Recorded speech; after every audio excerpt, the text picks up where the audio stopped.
Hi, you're listening to YYC Sociables, Calgary's social experiences podcast.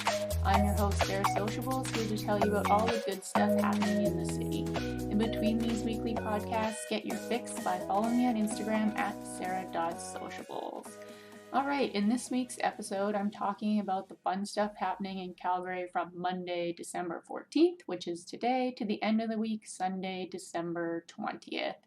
This week, like the past few weeks, has been different. Events are literally illegal right now, but there are a very small handful of non-illegal events you can actually leave your house to attend. So I'm excited to tell you guys about those few opportunities for you. So follow along and you'll hear about that, as well as some restaurant news and a little bit of brewery news as well. So thanks for listening. All right, so before I get into it, I want to take a second to thank the sponsor of this episode, which is Outdirect Media. And you might have seen my post on Instagram over the past week where I showcased that beautiful digital billboard truck. It's that advertising that's kind of like that Vegas-style truck that you can see the big digital image that attracts a lot of attention. So anyway, if you book with Outdirect Media right now and mention Sarah Sociables, you can get 20% off your first month with them. So that's a pretty awesome deal if you're a small business looking for a new way to advertise and maybe reach some new customers. That might be something worth looking into for you. Okay, so now on to our main segment, and if you're new here, this is where I go over the list of events that I post on Instagram every Sunday evening. And normally this is a very curated list of events that are handpicked by me because I think that they're really exciting and the best things for you to go to. But in this case, because there are so few events, these are actually just the only events happening in the whole entire city. Mostly it's markets. For some reason, markets are the thing that are allowed to be open. Well, I'll get into each thing. Let's start with the first event here, which is a virtual one. It's by our friends at eyeballz Events. They are doing virtual onesie yoga on Wednesday evening, and they're doing this alongside with Wild Rose Brewery. So you log on to the event, you're gonna do yoga in your onesie, and depending on which package that you bought, you can either be enjoying the Wild Rose beer, or you could choose to do the non-beer package, which means basically you're just doing the yoga by donation.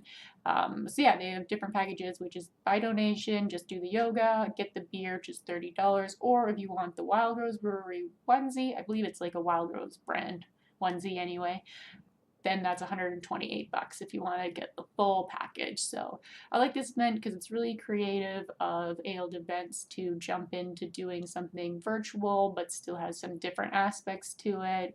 Looks really fun. So that's happening Wednesday night. If you want to buy tickets, they are on Eventbrite.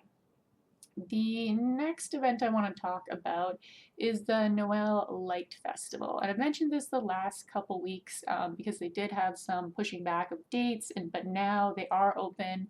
They are AHS approved.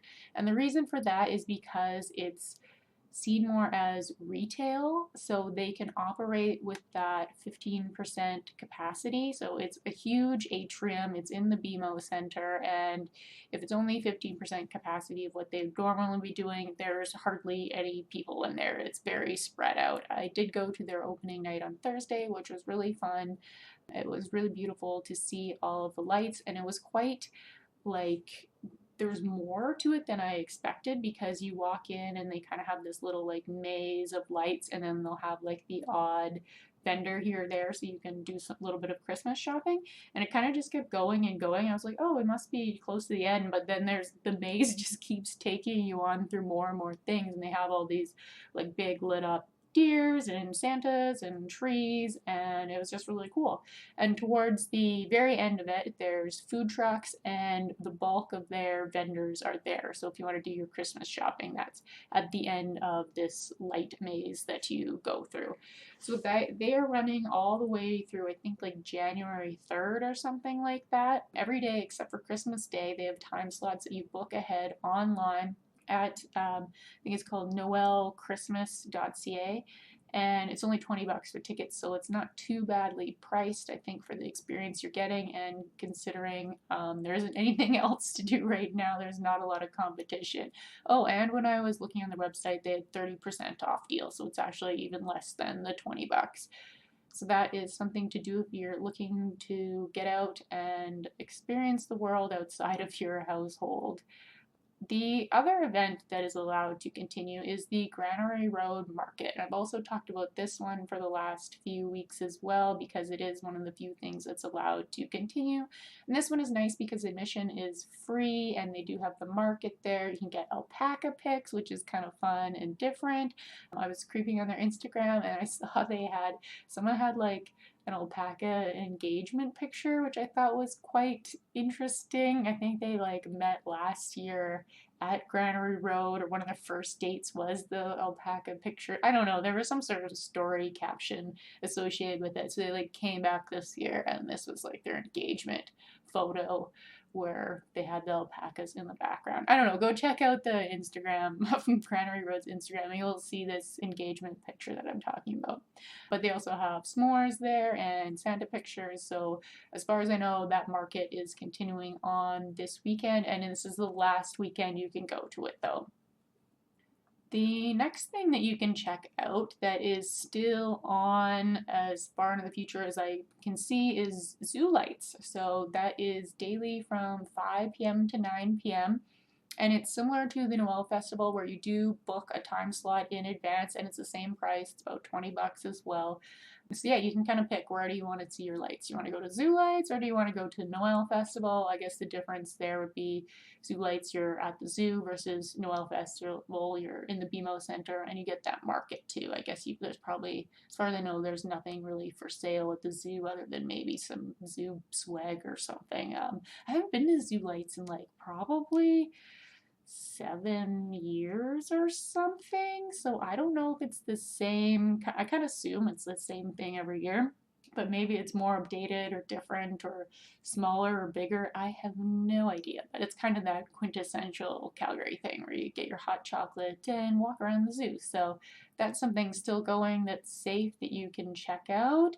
And the final thing that's happening that's really interesting this week is Friday and Saturday night at the Delta Calgary South Hotel. It's a Pink Floyd tribute band, and this is allowed to continue because hotels are staying open. It's just that the restaurants in the hotels, the spas, the pools, those all have to be closed. So you can't really do the things in the hotel, but you are allowed to book hotel rooms and stay in them right now. So basically you go to Delta Calgary South, you book your room, and they have balcony rooms so that you see out of your balcony this concert that happens, which is really cool to have a live concert experience. Obviously you're really far away from the actual band, so there's no chance of infection there, and you're not interacting with any of the guests because you're only there with your family members or household members that are also staying in the room, so it's completely safe that way because you're not interacting with anyone. But you do get a night out of the house. You can order food into your room, you can drink in your room, you kind of like put on your own party, you can party on your balcony, get to watch live music, which, like I said, that's not happening anywhere else. So yeah, you can do that on Friday night or Saturday. They have tickets still available for both nights, and it's sold as like a room ticket package. So I think it starts at $250 for a night, which includes your concert with that price, which I think isn't too bad. Kind of a fun little staycation. And so that's put on by Show Pass and Hotels Live Events, and there's a couple different sponsors involved in that event, so it's kind of a multi-person thing. It looks really cool that they came together to put some of these events on for people, and hopefully they can continue to do more in the future too. Alright, so next segment, this is where I talk about events that I am personally involved in, and as you can imagine, that is none right now. We were going to do our gingerbread making event, but that's been completely canceled. We had postponed it. It was originally in November, and then we moved to December because we had wishful thinking that things would be better in December, and that is not what happened. So instead of doing the event, I didn't want to leave my prize sponsors hanging, but I still wanted to do something fun and kind of Christmassy. So I'm going to do a bunch of giveaways on my Instagram. It's the next best thing, maybe. I don't know. You do what you can. So yeah, I'm going to do kind of a Boxing Week giveaway because I know lots of people are doing like 12 days of Christmas giveaways. So I'm going to do, instead of before Christmas, I'm going to do after. So if you didn't get what you wanted for Christmas, then hey, maybe you'll win something cool afterwards. So look forward to that. I've got 4 particular sponsors lined up. I've got Mama E's Cookie Snacks. So those are, it's a family-run local business, and they sell fried cookies, which look really good. I haven't tasted them, but the pictures look awesome. And also Ernest Meats is going to donate an awesome meat prize. I'm excited to see what that's all going to be. Also, Make a Wish is this kind of like multi-talented business where she does both like balloon artistry, and also she makes these really beautiful cakes. So it's like, it's stuff you would use normally for hosting a party. So you can win it now, and like this beautiful balloon arrangement, and you can either, I don't know, save it to use later when you can actually have a party, or you can use it for like a small party at home. Maybe you have like someone's birthday coming up in January and you really like to make it special for them. So that'll be a really cool prize. And the 4th prize I have lined up right now is also really cool. It's a hangover cure IV drip, and that's from Icaria Medical Spa Studio. So she is offering this new IV drip that hydrates you after a night of drinking. And so we were thinking we'd do it kind of like close to New Year's, like, you know, the Christmas season, people tend to overindulge a little bit. Just because you're drinking at home alone doesn't mean you're immune to hangovers. Or maybe you can save up your win and use it sometime when COVID is less of an issue and you're out on the town and you need to get that hangover cure the next day. So yeah, that is the 4th prize I'm offering. And I'm hoping to get another 2 lined up. I'm sure I'll find them so that I can do 6 days of giveaways in between. So that'll fill every day between Christmas and New Year's. So that'll be something fun to look forward to. I feel like that time between Christmas and New Year's is always like a weird time where you're like, what am I doing with my life? Well, I'm not working right now. I don't know what to do. Christmas is over. So it's always like a weird space to fill. So I thought that would be like a good time to run a giveaway and like have people, maybe lift people's spirits a little bit. Chance to win something cool, and they get to learn about, these are all local businesses, just small freelance kind of people who are running their own small shops. So yeah, support them by following them and learning more about them. Okay, so let's move on to restaurant news. So there isn't a ton of news here because, as we know, yesterday was Sunday the 13th, which was the premier announced it was the last day the restaurants were allowed to be open physically. So everyone had to move to doing takeout, which is, you know, kind of a big switch for businesses who were, you know, gearing up for doing, like I was seeing like Christmas dinners and New Year's Eve dinners and different kind of events happening around Christmas that were all canceled. So I feel sorry for businesses for restaurants that lost original plans. But the move to takeout, we'll see how that goes. It means bringing back some cool items that I know were around for the first bit of quarantine. Like if you remember that Modern Steak brought that modern burger that they were selling for, I don't know, it was a pretty reasonable price. It was like $7 or something for this like delicious high quality burger. And I heard that Charcad's bringing back the Alley Burger as well, which everyone knows about those legendary burgers. So really excited to order a couple of those things, and I'm going to keep my eyes out for other really unique items that restaurants are offering, because someone was asking me on Instagram, they're like, oh, do you know about any takeout specials that restaurants are offering as a result of moving to takeout? And I was kind of like, no, like I don't think they're doing a lot of deals because I don't think their margins are really high, and it seems like I haven't seen a lot of restaurants heading that direction to giving people discounts to encourage them to shop. Instead, what they're doing is they're offering like a specific item that's kind of their grab people and bring them in. So whether that's the charcut burger or maybe it's something else that's like their special thing that they really own and make taste really good, that's the kind of thing I would look out for and would kind of bring a person into ordering at that business. So yeah, I'm going to keep an eye out for those over the next week and then maybe talk more about them on the next podcast. The other restaurant news item I wanted to address was I actually screwed something up on the last week's podcast because I was talking about Ricardo's pop-up, and it's like a sipping Santa brand pop-up, and I was saying that they have 6,000 followers on Instagram already. And I was like, how the heck did this pop-up get 6,000 followers, right? It's only been around, I think this is the second year. And the reason for that is when I looked closer into it, is it's actually a pop-up franchise. So Ricardo's bought into this sipping Santa pop-up franchise, like whatever that means. Like you do like the franchise cups and the franchise drinks, I believe. So I don't know why they chose to do that, because I don't know that it's that hard to make your own pop-up, but hey, they must have decided that there was a reason to do that.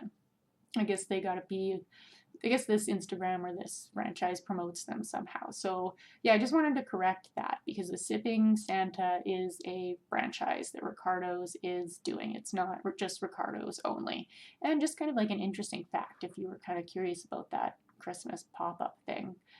So on to the next section, brewery news. So breweries are all closed. Well, their tap rooms are closed, except some of them are leaving the tap rooms open for selling retail. I did notice some posts that they're like, we're open so you can buy our sweaters and toques and stuff. So, or grab your growler fill.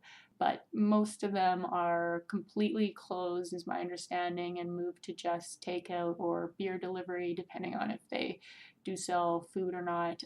And also, just like a side note, one thing I noticed that some breweries had done, and also some restaurants as well, that I thought was a little bit of a weird choice, was when they were posting about the closure, because obviously everyone was forced to close. And some people like worded it like, we've decided that for the safety of our customers that we're going to close. And I just thought it was like a weird angle for whoever's doing their marketing to take, like, because everyone knows that you were forced to close, so making it look like you're doing like a sacrifice or like we've decided to close for the good of our customers, like you kind of just look like an idiot. Maybe that was just me, but I thought that looked really silly. You're being forced to shut down like everyone else, so kind of don't make it seem like you're taking like a moral high road when we all kind of know the truth. On to some brewery news. I do have a little bit of news. There is the Annex Ale Little Empire burgers. You guys remember those? More burgers. Those are still open, so you can still get the Little Empire burgers. 88 Brewing, I was checking out their website. They are selling a lot of merch over Christmas. I think they got a bunch of new stuff in. There's some really cute sunglasses. They're only $5. That was kind of the thing that I wanted. And also the Noble Pie is open as well. You can order from them. Revival Brewcade is doing virtual beer bingo December 23rd, and I would check out their Instagram for more information on that. I didn't see anywhere else you could, like, there's nothing on Eventbrite or ShowPass for that. I think you have to go directly to Revival to find out more information. And Dandy is also doing a virtual event. Theirs is happening December 22nd, and theirs includes some snacks and some beers as part of this virtual event package. And you should check their Instagram for details on that as well, because you buy directly through them. And okay, so moving along, we're cruising for timing on this podcast, I think. I'm trying to keep it under the 30-minute mark, so that's why I'm talking so fast. So where I will be this week. So normally I would tell you all the exciting places that I'm going. This week I will be nowhere except in my home because we are locked up. But interestingly, I will be on 2 different podcasts this week as a guest, which is kind of exciting. I have no idea when these podcasts are being released, so I can't tell you when you can listen to them, but I'll tell you a little bit of background about the podcasts. So the first one I'm going to be on is called Eat More Barbecue, and it's a podcast about local barbecue and like all things kind of related. I'm not sure what I'm going to talk about on the Eat More Barbecue podcast, but I guess you're going to have, I do love barbecue, so maybe it'll just be an episode of me talking about how much I love ribs. So, I will let you know how that goes, and you can tune into that podcast episode when it's released. The other podcast I'm going to be a guest episode on is Jenna Matthews' new podcast called We Capitalize. This is really interesting. She's in marketing and she is a big fan of the industry, so she wanted to do a podcast highlighting women in marketing and kind of about their career paths and how they got into it, their background. So that's what I'm going to be talking about. And I think I'm going to come at it from like two angles, because for one, I do this Instagram thing on the side, but also I do marketing research as my day job, which people may or may not know. Maybe I'll talk about being a researcher on there, although that's probably a lot more boring than Instagram. We will see how that podcast goes. And I think her episodes are going to be coming out in January, so I'll let you know about that one as well. But yeah, check it out. It's called We Capitalize. And another update about my non-alcoholic beer taste testing. So I finally did it yesterday and it was really fun. Me and my boyfriend together, we sampled 13 different non-alcoholic beers. I did invite him to do the podcast episode with me because I thought it would be a little bit more interesting to have two people rather than you guys just listening to me sample beers like one right after another. I thought maybe our banter with each other would be like more interesting. Although I think we might be kind of like a boring couple because we were kind of just like sipping beers and looking at each other. So I don't know how it actually turned out. That was the first time we'd ever filmed anything together. But anyway, the point is I did record it, but then we ran into a problem at the end though, because I recorded on two separate devices, which is a smart thing to do. If anyone's in this kind of work, you always have a backup, because it didn't work on my main, the audio didn't record. It didn't save, it wasn't there, and I went to look for it. So I only have the backup, which is the video, which now I have to figure out how to get the audio off the video, which is on my phone, and somehow into my podcast editing software, edit it there, and then work on uploading. So that's going to take me longer than normal because I've never done that before, and I hate technology, and I'm annoyed that I have to do these extra steps now. So a bit of a delay there, technical difficulties. But yeah, that's the update for my non-alcoholic beer taste testing. My goal is to finish that this week and have some sort of podcast. I'm calling it like a bonus podcast episode out for you guys, so you can listen along as we crack all these non-alcoholic beers and hear us talk about them. Okay, on to next section, which is what I did last week. So I already talked a little bit about the Noel Light Festival, so I won't tell you any more about that. But the other thing that I did was I went to A1 Cantina. So A1 Cantina is that new sister restaurant of Native Tongues, so I was excited about it. I had high expectations because I love Native Tongues. Their tacos are so freaking good, and my hope was that A1 Cantina would be like a budget version of Native Tongues, because Native Tongues is a little bit on like the pricier side. It's downtown. I'm sure you've been to Native Tongues before, right? It's been around for a while. It's really good.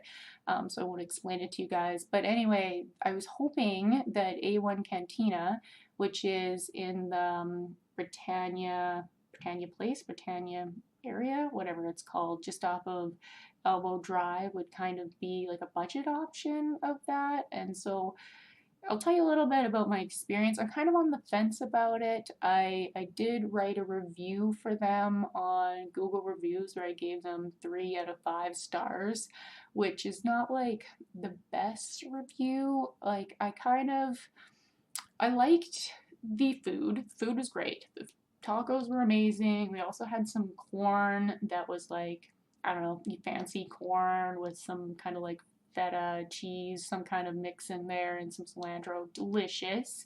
And our drinks were really good. Really liked, I think I had like some, I can't remember now. It was like a margarita, but kind of different. Oh, I think it was like a mezcal margarita, but I had like egg white in it. So all the things we tasted were really good. But the thing that made it like not quite worth it for me, the reason why I'm on the fence is because like the atmosphere was not very, it wasn't a bad atmosphere, but it was just more of like a cantina atmosphere. Like all the chairs are like, they look like they're from like a gym atrium. The tables are just like very like, I don't know. It's like it doesn't, it's non-expensive decor, or probably costs them a lot, but like it doesn't look like it's supposed to be like a fancy place. So you're paying these prices that are similar to what you'd pay at Native Tongues or another restaurant that would be more, I want to say like higher class or fancy. That's not the word, but you're paying for the prices of like kind of a full scale restaurant, but you're getting more of this cantina experience. Like we were in and out in like probably half an hour or even less. Like it was really quite fast. So to me, if you're doing like fast food, like you don't want to be paying like $15 for a cocktail. And plus the cocktail I just like the presentation of it really made it feel like it wasn't worth $15. Like it came in this kind of half water glass, which maybe is like the cool style these days. I don't know, but it just made it seem like I was just getting less for what I was paid for. Like you can see the picture that I put on the Google review, it'll make more sense. And it's like my thumb takes up like half of the glass. It's like this tiny little drink that's like, it's like, oh, I paid $15 for these like couple of slurps, and then you kind of question that a little bit. But like I said, it tasted good, the tacos were good. It's just like at that price point, I wasn't really sure that I would go back.